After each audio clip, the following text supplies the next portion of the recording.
Imagina recibir la orden de construir el mayor barco de madera de la historia antigua. Sin astillero, sin equipo experto, sin siquiera haber visto el mar. Noé tenía más de 500 años cuando Dios le dio instrucciones precisas. 137 metros de largo, 23 de ancho y 14 de alto. 3 pisos, una sola puerta y un plazo que se mediría en décadas. El mundo entero se burlaría de él.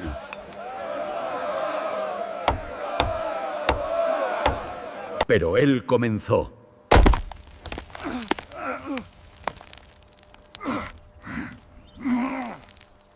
¿Te gustó? Mira hasta el final. Suscríbete y dinos desde dónde nos escuchas. Para dimensionar lo que esto significaba, piensa en un campo de fútbol.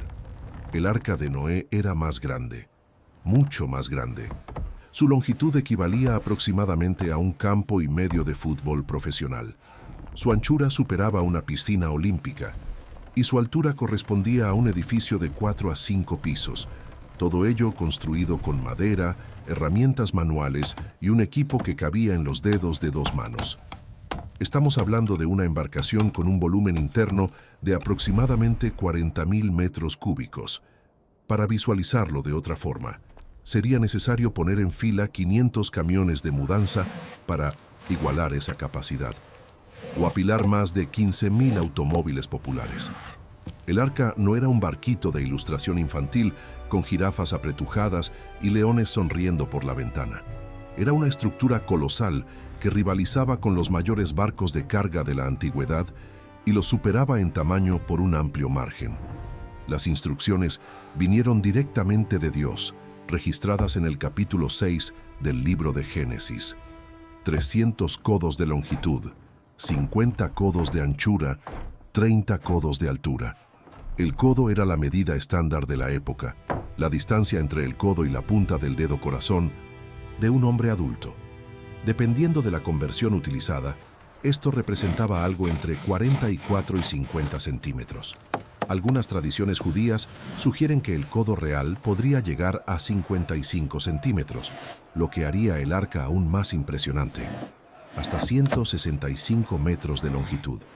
Los números no eran aproximados, eran exactos, y cada detalle tenía un propósito.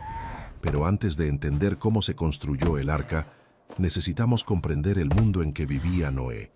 Y ese mundo era radicalmente diferente de todo lo que conocemos. El capítulo 6 de Génesis describe una civilización sumida en la corrupción. El texto hebreo usa la palabra hamas, violencia, injusticia, crueldad. La tierra estaba llena de violencia. No era una metáfora, era una descripción literal de una sociedad que había abandonado por completo los principios establecidos por Dios desde la creación.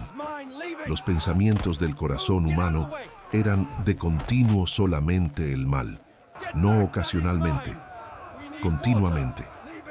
En este escenario de tinieblas morales absolutas, había un hombre que destacaba. Noé es descrito como justo y perfecto en sus generaciones. El texto añade que con Dios caminó Noé, la misma expresión usada para Enoc, el patriarca que fue arrebatado sin experimentar la muerte. Caminar con Dios significaba mantener una comunión constante, una obediencia continua, un alineamiento de propósito. En una generación entera que corría en dirección opuesta, Noé caminaba solo con su Creador. Y fue a este hombre a quien Dios confió la misión más extraordinaria de la historia humana hasta ese momento. Como un hombre anciano, viviendo en una era sin maquinaria industrial, lograría transformar instrucciones divinas en una embarcación capaz de soportar el mayor cataclismo que el planeta jamás ha presenciado? La primera gran cuestión era la materia prima. Dios especificó un tipo de madera, gofer. Este término aparece solo una vez en toda la Biblia, exclusivamente en este contexto. Nadie sabe con certeza qué especie representa. La palabra hebrea no tiene cognados conocidos en otras lenguas semíticas, lo que hace su identificación prácticamente imposible con certeza absoluta.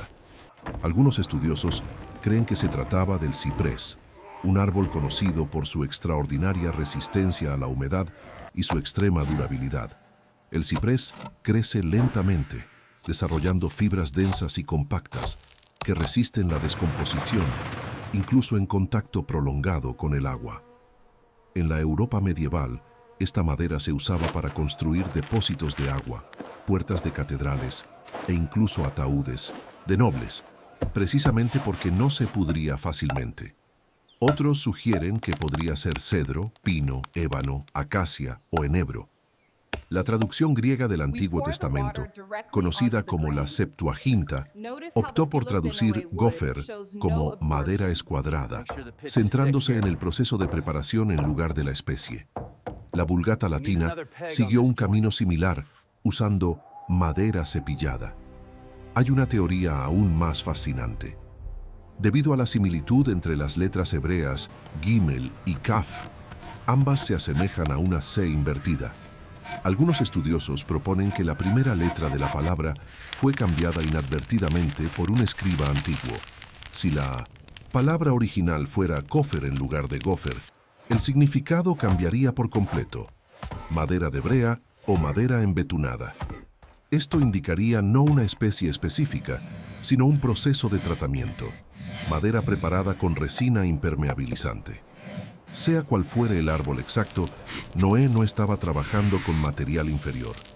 La madera elegida debía ser resinosa, resistente al agua y estructuralmente lo suficientemente fuerte como para soportar tensiones inimaginables. Y la cantidad necesaria era absurda. Se estima que el arca consumió entre 3 y 4 millones de pies de tablas de madera.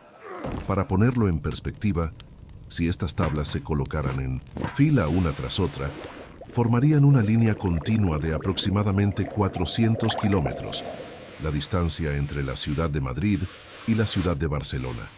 Una réplica moderna construida en Aragón, España, usó madera suficiente para cubrir la distancia entre el lugar de la construcción y la ciudad de Lisboa.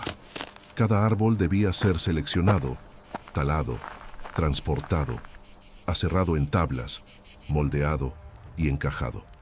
Sin motosierras, sin tractores, sin camiones. Cada tronco movido por fuerza humana y animal. Cada corte hecho con herramientas de bronce o cobre. Los metales disponibles en aquella era, como se indica en Génesis 4, que menciona artífices de toda obra de bronce y de hierro. ¿Cuánto tiempo llevaría procesar un único árbol de gran porte con estas herramientas? Días, semanas, dependiendo del tamaño. Y el arca requería cientos, posiblemente miles, de esos árboles. Y después de cortar los árboles, aserrarlos en tablas y moldearlos en vigas, aún quedaba un problema crítico: el sellado. Dios instruyó a Noé que recubriera el arca por dentro y por fuera con betún. La palabra hebrea usada aquí es kofer, y hay una curiosidad lingüística fascinante en este término. Kofer comparte la misma raíz que kafar, que significa cubrir o expiar. La misma idea que aparece en los sacrificios del Antiguo Testamento, donde la sangre cubre el pecado. El betún que cubriría el arca para protegerla de las aguas llevaba en su propio nombre la sombra de algo mayor que vendría después. Siglos más tarde, el apóstol Pedro escribiría que las aguas del diluvio simbolizaban el bautismo, el paso de la muerte a la vida, y el arca, revestida de kofer, apuntaba a aquel que sería la expiación definitiva, Jesucristo, cuya sangre cubriría los pecados de todos los que en él confiaran. La teología estaba incrustada en la propia construcción. El betún era una sustancia viscosa y pegajosa, extraída de depósitos naturales de asfalto o de la resina de ciertos árboles. En la región del Mar Muerto, llamado en hebreo el Mar de Sal, pozos de betún burbujeaban en la superficie. El valle de Sidim, mencionado en Génesis 14, era famoso por sus pozos de betún. En las proximidades del río Éufrates, este material también era abundante. Los pueblos mesopotámicos ya lo utilizaban desde hacía siglos para impermeabilizar construcciones, embarcaciones e incluso cestas de junco, como la cesta en la que Moisés sería colocado siglos después, también revestida con betún. Noé aplicó esta sustancia en cada centímetro de la estructura, por dentro y por fuera, creando una barrera doble contra las infiltraciones. Un barco de ese tamaño no podía tener fisuras. Un único punto de fuga bajo presión continua significaría un desastre. Cada junta entre tablas, cada ensamble entre vigas, cada superficie expuesta debía ser meticulosamente sellada. Este proceso de impermeabilización se llamaba calafateo, una técnica que permanecería esencialmente inalterada durante milenios. Los barcos de madera hasta el siglo XIX todavía usaban materiales similares para sellar sus cascos. La diferencia es que Noé no tenía experiencia previa en construcción naval. No había tradición marítima que consultar. No existían manuales ni maestros carpinteros especializados en embarcaciones. Estaba literalmente inventando el proceso mientras lo ejecutaba. ¿Cuánto tiempo llevó esta construcción? La Biblia no ofrece un número exacto, pero nos da pistas valiosas que permiten estimaciones razonables. En el capítulo 5 de Génesis, leemos que Noé tenía 500 años cuando nacieron sus hijos. En el capítulo 7, tenía 600 años cuando vino el diluvio. Esto representa un intervalo de 100 años. Sin embargo, cuando Dios dio la orden de construir el arca, los 3 hijos de Noé, Sem, Cam y Jafet, ya eran adultos y estaban casados. El texto es explícito. Entra tú en el arca y tus hijos, tu mujer y las mujeres de tus hijos contigo. Hijos casados. Esto sugiere que el mandato llegó décadas después de su nacimiento. Si consideramos que los hijos de Noé se casaron alrededor de los 20 a 30 años, una estimación conservadora para la época, la orden divina habría llegado cuando Noé tenía aproximadamente 520 o 530 años. Esto dejaría un periodo de 70 a 80 años para la construcción. Algunos estudiosos reducen esta estimación a 40 o 50 años, considerando posibles intervalos en el texto. San Agustín, uno de los teólogos más influyentes de la historia cristiana, defendía 100 años completos. Existe también la famosa mención a los 120 años, en Génesis 6, versículo 3. Muchas personas interpretan este número como el tiempo de construcción del arca. Pero un análisis más cuidadoso del contexto revela algo diferente. El versículo dice: No contenderá mi espíritu con el hombre para siempre, mas serán sus días 120 años. La mayoría de los estudiosos entienden esto como un período de gracia concedido a la humanidad antes del juicio. Una cuenta atrás para el arrepentimiento, no un cronograma de construcción. Independientemente de la estimación exacta, una cosa es innegable. Noé dedicó la mayor parte de su vida adulta a un único proyecto, década tras década, sin ver una gota de lluvia que justificara el esfuerzo, sin ninguna señal visible de que aquello tuviera sentido. ¿Puedes imaginar el peso psicológico de esa travesía? Te despiertas cada día antes de que salga el sol. Tomas tus herramientas, hachas, sierras, formones, martillos primitivos. Caminas hasta el lugar de la obra que se ha convertido en tu vida entera y trabajas todo el día mientras tus vecinos siembran, cosechan, construyen casas, crían hijos, celebran fiestas, mientras te miran con escarnio, mientras preguntan año tras año: Noé, ¿cuándo va a llover? Y no tienes respuesta, solo fe. Hay un detalle frecuentemente ignorado sobre el mundo antediluviano. La Biblia sugiere que nunca antes había llovido. Génesis 2, versículo 6, menciona que subía de la tierra un vapor, el cual regaba toda la faz de la tierra. Algunos estudiosos interpretan esto como un sistema climático completamente diferente al actual. Una atmósfera que producía neblina y rocío, pero no precipitación como la conocemos. Si esta interpretación es correcta, Noé estaba construyendo un barco gigantesco para protegerse de un fenómeno que nadie jamás había presenciado.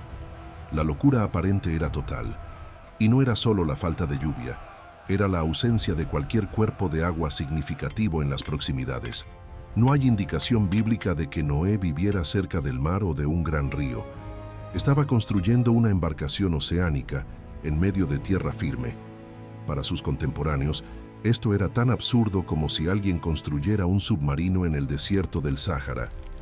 El apóstol Pedro, escribiendo siglos después, llamó a Noé predicador de justicia. Esto sugiere que, además de construir, Noé también alertaba a sus contemporáneos sobre el juicio venidero. Imagina la escena: un hombre anciano cubierto de serrín y sudor, deteniendo el trabajo para advertir a los curiosos que venían a burlarse. Arrepentíos, el juicio viene. Y la gente riendo, siempre riendo. El propio Jesús haría referencia a este escenario en Mateo 24. Mas como en los días de Noé, así será la venida del Hijo del Hombre. Porque como en los días antes del diluvio, estaban comiendo y bebiendo, casándose y dando en casamiento, hasta el día en que Noé entró en el arca, y no entendieron hasta que vino el diluvio y se los llevó a todos. No entendieron. Estaban demasiado ocupados viviendo sus vidas normales para prestar atención a las advertencias. Ahora, considera los desafíos prácticos de la construcción. El arca tenía 3 pisos. Esto significa que Noé tuvo que crear una estructura interna de soporte capaz de distribuir el peso de forma equilibrada. Vigas transversales, columnas de sustentación, divisiones entre compartimentos. El texto bíblico menciona que debía hacer aposentos, en hebreo kemaakinim, que literalmente significa nidos o celdas. El arca no era un espacio abierto, era un complejo de ambientes separados, diseñados para albergar diferentes tipos de animales y almacenar provisiones. El área útil total llegaba a aproximadamente 9.000 metros cuadrados, dividida entre los 3 niveles. Para tener una idea, esto equivale a casi 2 campos de fútbol cubiertos, apilados uno sobre otro, o a unos 90 apartamentos de 100 metros cuadrados cada uno. Espacio suficiente para albergar a miles de criaturas con sus respectivas provisiones. La estructura debía ser increíblemente robusta. Una embarcación de ese tamaño, cargada con animales y suministros, pesaría entre 25.000 y 40.000 toneladas cuando estuviera completamente cargada. Para soportar este peso sin agrietarse o deformarse, las vigas principales tendrían que ser enormes, troncos enteros de árboles centenarios, cuidadosamente seleccionados y posicionados. La Biblia no detalla cómo Noé fijó las maderas unas a otras, pero sabemos que los clavos de metal ya existían en la época, así como las clavijas de madera, pernos encajados en orificios perforados que se expandían con la humedad, creando juntas extremadamente firmes. Es probable que Noé usara una combinación de técnicas: ensambles de caja y espiga, clavijas, amarres con cuerdas de fibra natural y posiblemente grapas de bronce. Ingenieros navales modernos han analizado las proporciones del arca y han llegado a conclusiones sorprendentes. La relación entre longitud, anchura y altura, 10 por 1, 7 por 1, es casi idéntica a las proporciones utilizadas en buques de carga contemporáneos, diseñados para una máxima estabilidad. Esta proporción no es intuitiva. Llevó siglos de prueba y error para que los constructores navales descubrieran empíricamente lo que Dios le reveló a Noé de una sola vez.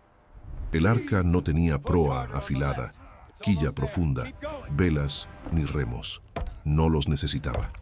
Su único objetivo era flotar y resistir. No había un destino que alcanzar. No había una ruta que seguir. El arca era esencialmente una caja flotante diseñada para sobrevivir, no para navegar. Y las dimensiones especificadas por Dios garantizaban exactamente eso. Un barco con esta proporción de longitud a altura tiene una resistencia excepcional al arrufo, la tendencia de una embarcación a doblarse cuando las olas levantan sus extremos simultáneamente. También resiste el movimiento de cabeceo, cuando las olas hacen que el barco suba y baje abruptamente de una punta a la otra. Estas fuerzas habrían sido brutales durante un diluvio global. y el arca fue diseñada para soportarlas. Estudios hidrodinámicos realizados por ingenieros coreanos en la década de 1990 demostraron que una embarcación con las proporciones bíblicas sería prácticamente imposible de volcar, incluso con olas de hasta 30 metros de altura. La estabilidad era inherente al diseño, no por accidente, por diseño divino. Pero, ¿quién ayudó a Noé en esta construcción monumental? La Biblia menciona solo a su familia inmediata, su esposa, cuyo nombre no se revela en las escrituras canónicas, y sus 3 hijos con sus respectivas esposas. 8 personas, como máximo. ¿Es posible que Noé contratara ayudantes? La tradición judía sugiere que sí. El Midrash, una colección de antiguos comentarios rabínicos, especula que trabajadores pagados ayudaron en el corte de madera y en las tareas más pesadas, incluso sin creer en el propósito final de la obra. Estos trabajadores habrían visto crecer el arca año tras año, oído las advertencias de Noé repetidamente, y aún así habrían rechazado la invitación para entrar cuando llegó el momento. Si esto es cierto, hay una ironía trágica en esta historia. Los mismos hombres que ayudaron a construir el instrumento de salvación perecieron en las aguas que fue diseñado para atravesar. Conocían el arca por dentro. Sabían de sus dimensiones, su estructura, su propósito declarado, pero nunca creyeron. Otros estudiosos defienden que Noé trabajó exclusivamente con su familia, lo que haría la hazaña aún más impresionante. 8 personas, incluidas mujeres que probablemente se ocupaban de otras tareas domésticas, construyendo una estructura más grande que cualquier edificio de su época. La matemática parece imposible, pero la fe tiene la costumbre de convertir lo imposible en rutina. El texto sagrado simplemente no resuelve esta cuestión de forma definitiva. Lo que enfatiza es la obediencia de Noé. E hizo Noé conforme a todo lo que le mandó Dios. Así lo hizo. Esta frase aparece 2 veces en el relato, una redundancia intencional para subrayar el punto central. No importaba si el proyecto parecía imposible. No importaba si nadie más creía. Noé lo hizo. Después de décadas de trabajo, la estructura estaba lista. Pero el mayor desafío aún estaba por venir: cargar el arca. Dios ordenó a Noé que llevara parejas de todos los animales terrestres y aves. Para los animales considerados limpios, aquellos adecuados para el sacrificio según la ley, que sería formalizada siglos después con Moisés, serían 7 parejas. Para los demás, una pareja de cada especie. El número total de animales es objeto de intenso debate. Los críticos argumentan que sería imposible acomodar millones de especies.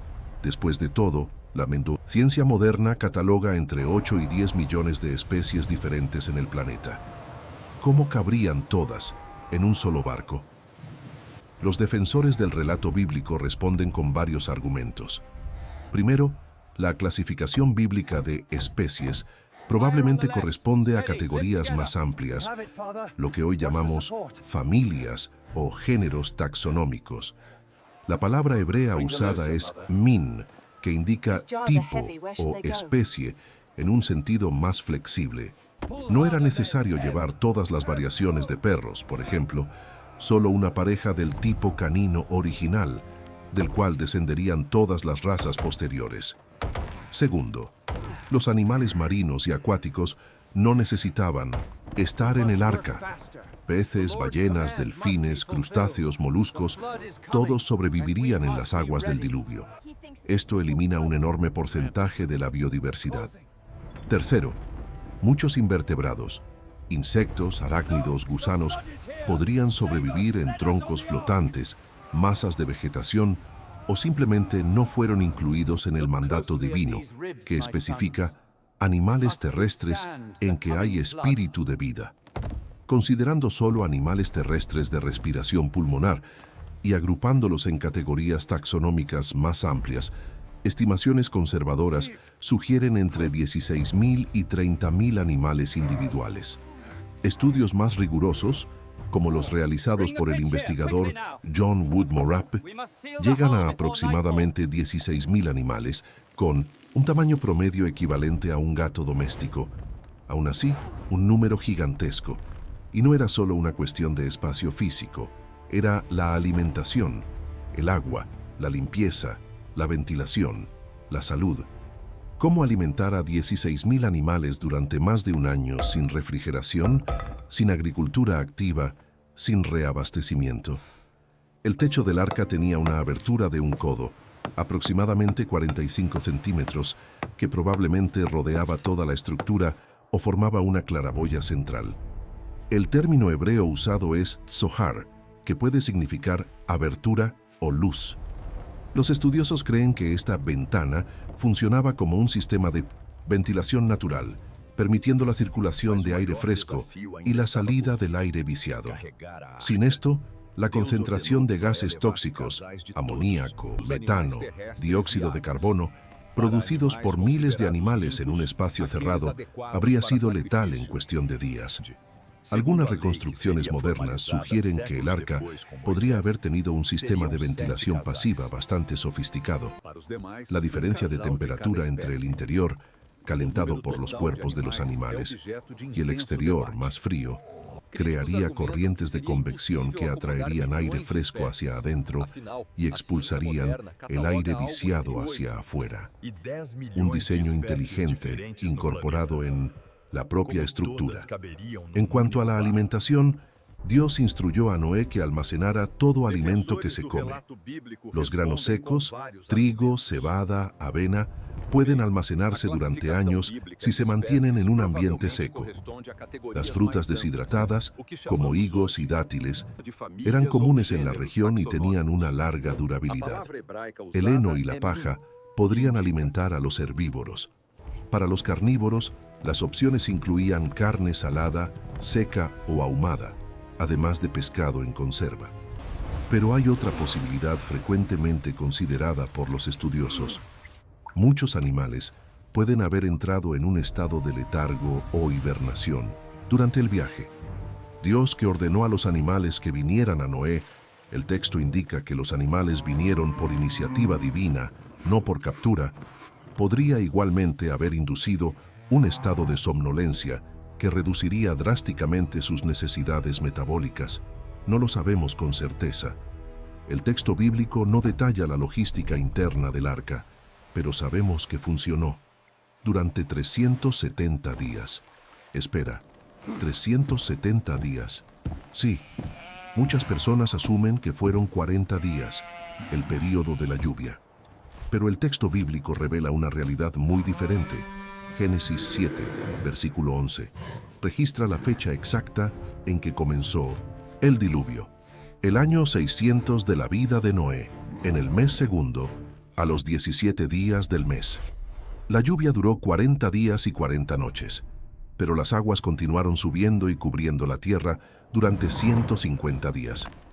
Solo entonces comenzaron a bajar gradualmente. El arca reposó sobre los montes de Ararat en el séptimo mes, el día 17. Pero Noé aún no podía salir. Las aguas seguían retrocediendo. En el 10º mes, las cimas de otras montañas comenzaron a aparecer. Noé esperó otros 40 días antes de abrir la ventana y soltar al cuervo. Luego vino la secuencia de la paloma. 3 intentos con intervalos de 7 días cada uno. Finalmente, en el año 601 de la vida de Noé, en el primer mes, el primer día, las aguas se secaron sobre la tierra. Noé quitó la cubierta del arca y miró hacia afuera, pero aún esperó. Solo en el segundo mes, el día 27, Dios finalmente dijo: «Sal del arca». Haz las cuentas. Desde el día 17 del segundo mes del año 600 hasta el día 27 del segundo mes del año 601. Aproximadamente 370 días, un año entero y 10 días. Un año de confinamiento, un año alimentando, limpiando, cuidando de miles de criaturas. Un año sin saber exactamente cuándo terminaría. Un año de fe en la oscuridad, literalmente, considerando que la única fuente de luz era aquella abertura en el techo. ¿Puedes dimensionar el peso emocional de esto? 8 personas en un espacio cerrado durante un año. Marido y mujer, 3 hijos adultos y sus esposas. Dinámicas familiares bajo una presión extrema. Ninguna privacidad, ningún escape. Rodeados por el sonido constante de los animales, por el olor inevitable de miles de criaturas, por el balanceo incesante de las olas. Y, afuera, el silencio de la muerte. Un mundo entero pereciendo mientras ellos flotaban sobre las aguas del juicio. Cuando las aguas finalmente bajaron y el arca reposó en los montes de Ararat, Noé no salió corriendo. Esperó. Soltó un cuervo, un ave carroñera que podría sobrevivir alimentándose de cadáveres flotantes. El cuervo iba y venía, pero no indicaba tierra habitable. Entonces Noé soltó una paloma. La primera vez regresó sin nada. No había dónde posarse. 7 días después, la soltó de nuevo. Esta vez la paloma volvió con una rama de olivo en el pico. Una rama de olivo. Olivo es uno de los árboles más resistentes del mundo mediterráneo. Sus raíces profundas pueden sobrevivir a inundaciones temporales. Cuando la paloma trajo aquella rama verde, estaba trayendo un mensaje. La vida estaba resurgiendo. La tierra se estaba renovando. El juicio había pasado y la misericordia estaba brotando. 7 días más. Y Noé soltó la paloma por tercera vez. No volvió. Había encontrado un hogar. Solo entonces Noé abrió la cubierta del arca y miró hacia afuera. Lo primero que hizo al pisar tierra firme no fue construir una casa, no fue buscar comida, no fue explorar el nuevo mundo, vacío. Fue levantar un altar. Génesis 8 registra que Noé tomó de todo animal limpio y de toda ave limpia y ofreció holocaustos sobre el altar. Los holocaustos eran sacrificios completamente quemados. Nada se reservaba para el consumo. Era una ofrenda total, sin reservas. Un acto de gratitud profunda, de reconocimiento absoluto.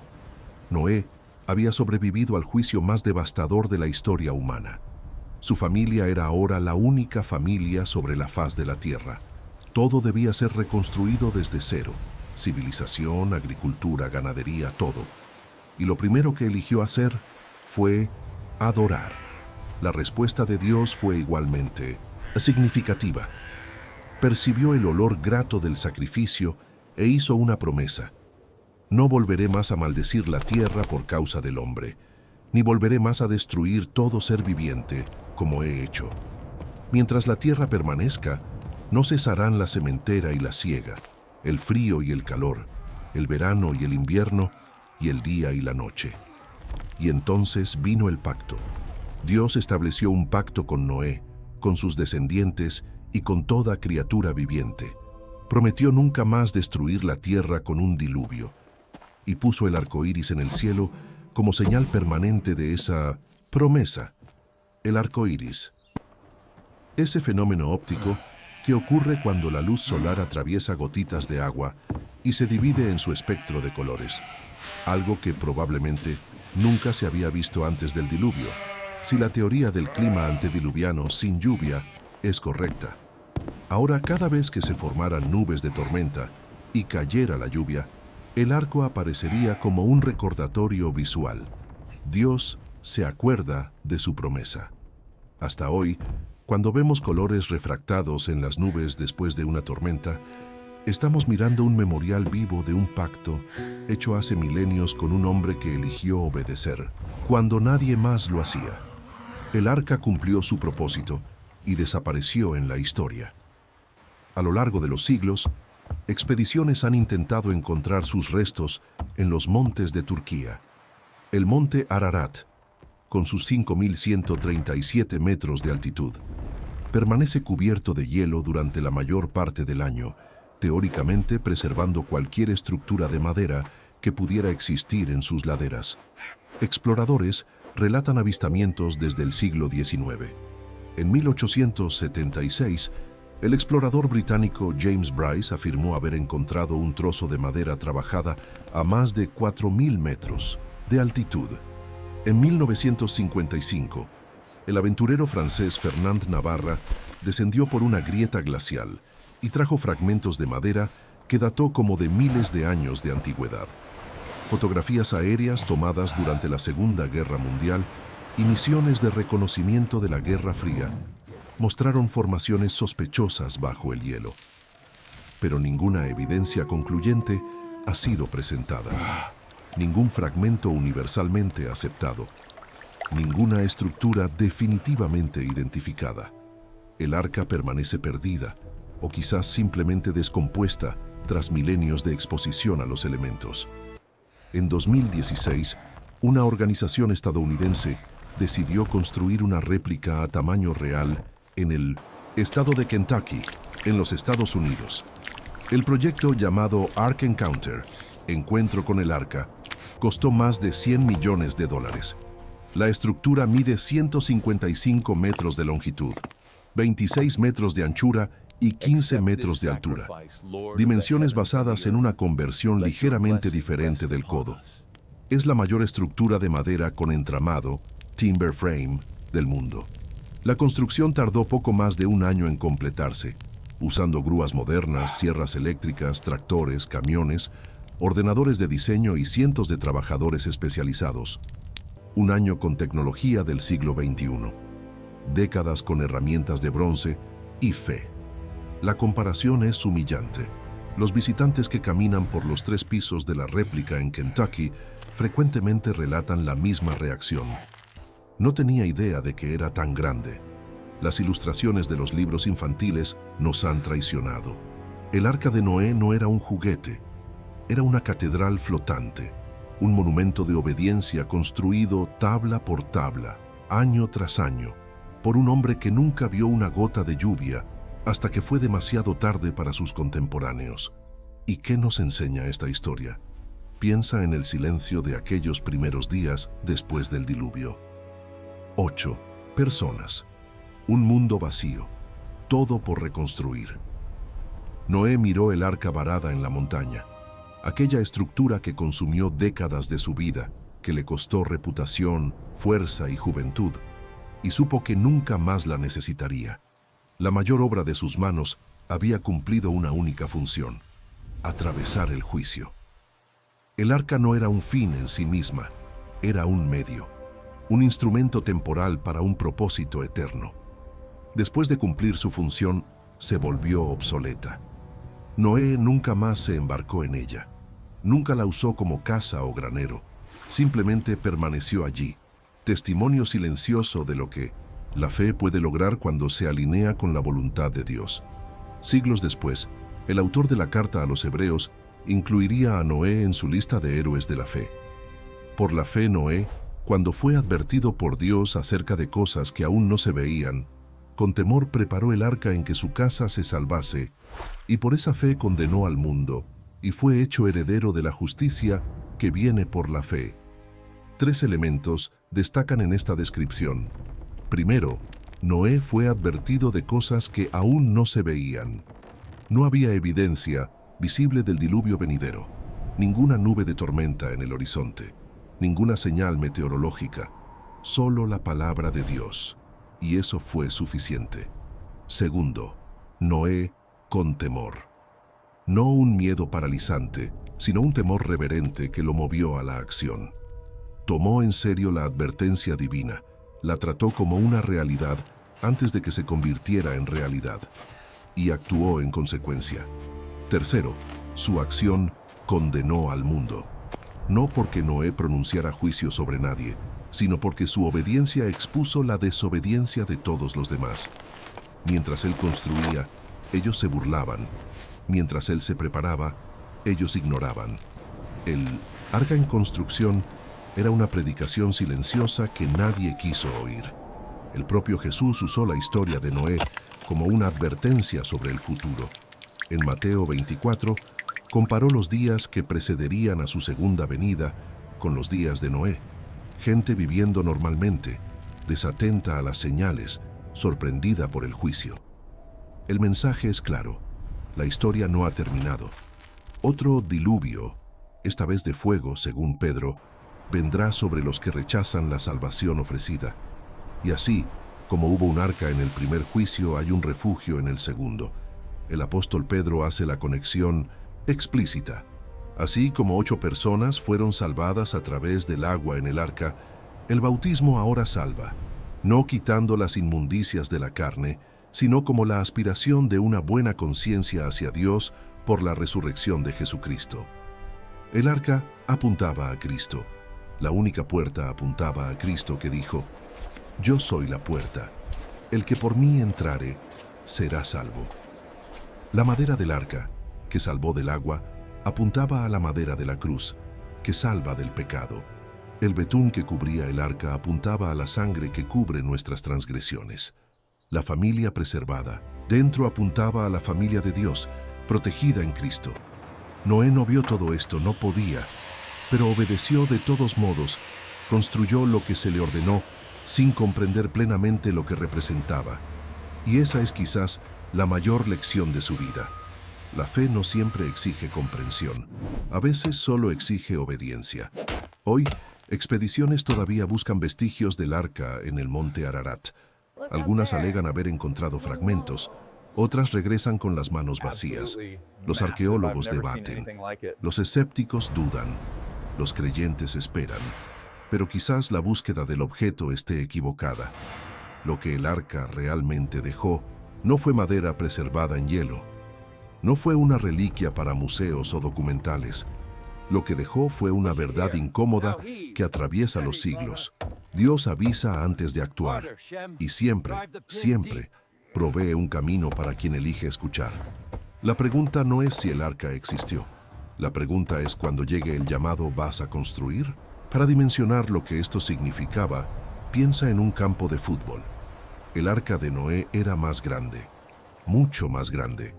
Su longitud equivalía aproximadamente a un campo y medio de fútbol profesional. Su anchura superaba una piscina olímpica y su altura correspondía a un edificio de 4 a 5 pisos, todo ello construido con madera, herramientas manuales y un equipo que cabía en los dedos de 2 manos. Estamos hablando de una embarcación con un volumen interno de aproximadamente 40.000 metros cúbicos. Para visualizarlo de otra forma, sería necesario poner en fila 500 camiones de mudanza para igualar esa capacidad, o apilar más de 15.000 automóviles populares. El arca no era un barquito de ilustración infantil con jirafas apretujadas y leones sonriendo por la ventana. Era una estructura colosal que rivalizaba con los mayores barcos de carga de la antigüedad y los superaba en tamaño por un amplio margen. Las instrucciones vinieron directamente de Dios, registradas en el capítulo 6 del libro de Génesis. 300 codos de longitud, 50 codos de anchura, 30 codos de altura. El codo era la medida estándar de la época, la distancia entre el codo y la punta del dedo corazón de un hombre adulto. Dependiendo de la conversión utilizada, esto representaba algo entre 44 y 50 centímetros. Algunas tradiciones judías sugieren que el codo real podría llegar a 55 centímetros, lo que haría el arca aún más impresionante, hasta 165 metros de longitud. Los números no eran aproximados, eran exactos, y cada detalle tenía un propósito.